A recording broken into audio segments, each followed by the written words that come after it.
9 مئی کے مقدمات میں سپریم کورٹ نے ضمانت دی ہے، اور D G S P R کا بیان ہے ساتھ کہ انہیں جو منصوبہ ساز ہیں جنہوں نے یہ کام کیا ان کو قوم کے سامنے معافی مانگنی چاہیے، اور ریاست پاکستان کے خلاف یہ سازش تھی۔ آپ کا رد عمل دونوں کے اوپر؟ دیکھیں، بسم اللہ الرحمن الرحیم، تھینک یو ندیم صاحب فار ہیونگ می آن دا شو۔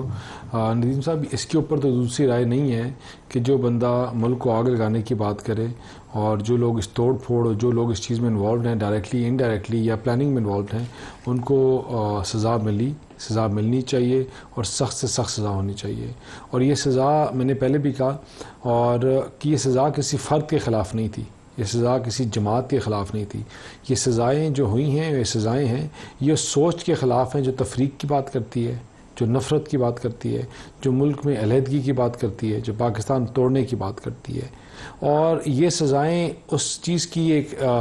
کڑی تھی کہ پاکستان میں ایک سوچ آگے چل سکتی ہے، یا پروگریسو پاکستان یا لنگڑا لولا Pakistan. And that was a red line that was drawn ان سزاؤں سے، کہ جو لوگ پوری دنیا میں ایسا نہیں ہوتا کہ آپ اپنے اداروں پر حملہ کرتے ہو، پوری دنیا میں نہیں ہوتا کہ آپ اپنے اسٹیٹ ٹیلی ویژن کو ہاسٹیج بنا لو، پارلیمان کو ہاسٹیج بنا لو۔ This had to stop and it was need of the hour as well. شاید کچھ لوگوں کے لیے سخت سزا ہو، کچھ کو زیادہ